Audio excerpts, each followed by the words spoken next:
이거를 이제 큰 틀에서는 두 가지로 봐야 돼요. 하나는 문재인 정부 때 이제 국회의원들을 상대로 현안에 관련해서 로비를 했던 거. 이게 누가 해당되냐면은 지금 전재수 의원이라든지 그리고 임종성 의원 이제 7인회 중에 한 명으로 불렸던 아니면 김규환 미래통합당 의원. 그게 이제 이재명 대표하고 직접적인 관련이 있는지 여부는 좀 더 해야 되고 확인해 봐야 되고 어쨌든 이 사람들은 윤영호 본부장이 돈을 줬다라고 진술을 했어. 이 세 명은. 경찰은 통일교 측이 당시 부산 지역구 의원이었던 전 전 장관에게 통일교 수건 사업인 한일 해저터널 추진 등을 청탁했는지도 들여다볼 계획입니다.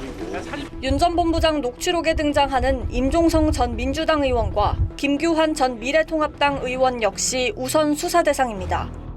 두 사람은 각각 지난 2019년과 2021년 통일교 행사에 참석한 사실이 확인됐습니다.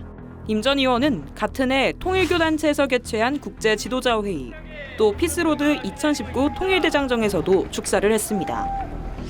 2021년 통일교의 한 행사에선 김규환 전 미래통합당 의원이 한학자 총재는 세계 평화의 어머니라고 힘줘 말하다가 노래를 부릅니다. 이때가 아니더냐 배 띄워라 배 띄워라.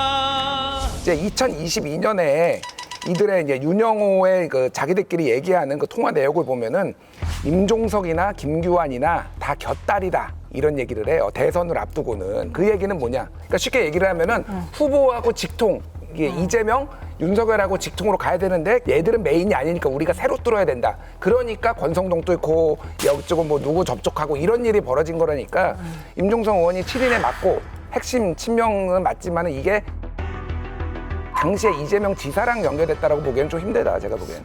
요거 한 덩어리가 있는 거고 또 하나는 2022년 대선을 앞두고 그리고 지금 통일교에서 양측에 다 줄을 대려고 했던 거예요. 그래서 그렇게 만났던 게 권성동 의원이었고 예를 들면 나경원 의원 이름이 나오는 게 우리가 이제 주목해야 되는 게 한반도 평화 서밋이라는 게 2월 13일 날 열립니다. 2022년 2월 13일 대선 전 직전이다. 한 달도 안 남은.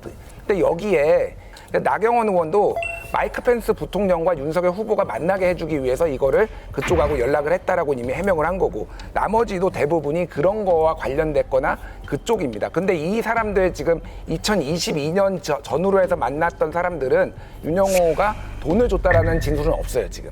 그냥 만나게 해줬다. 예. 그러니까 그때 이제 한반도 평화 서밋에 그들 자기들끼리 우리가 오바마도 부르고 힐러리도 부르고 뭐 예를 들면은 뭐 일론 머스크도 부르고 근데 돈이 너무 많이 든다 이 사람들 부르려고 하니까 심지어는 NBA 선수 스테판 커리도 영상으로 지금 이재명 후보하고 한번 이렇게 통화도 해보게 뭐 이런 것도 좀 준비를 해보려고 하는데 100만 달러나 부른다. 출연료가 그렇게 세요? 그러니까 그냥 미국에서 얼굴만 비치는 건데 100만 달러부터 발라서 결국 안 됐어요. 그러니까 제가 말하는 거는 그런 식으로 유력 인사들을 다 데려와서 만나게 해주려고 하는 것들이 이런 로비가 이루어졌다. 근데 이제 이거 자체가 불법이냐 그렇게 보기는 좀 어려운 부분이 있고 그 무형의 이익이죠. 무형의 이익. 그렇죠. 예. 그러니까 통일교의 그 로비 방식을 좀 이해를 하셔야 되는데 신천지하고 좀 다릅니다. 신천지는 불법적으로 은밀하게 물밑에서 움직였는데 통일교는 공개적이고 아주 어떤 행사를 통해서 아주 정중하게 접근을 많이 해요. 그래서 여야 정치인들이 가리지 않고 거리낌 없이 만납니다.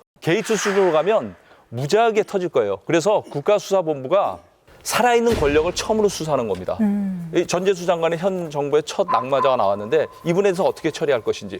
이춘석 의원 수사 보세요. 좀 결론 이게 어려운 수사입니까? 넉 달 되도록 결론을 안 내고 있어요. 과연 살아있는 권력에 대해서 어떻게 수사할지 한번 지켜볼 일입니다.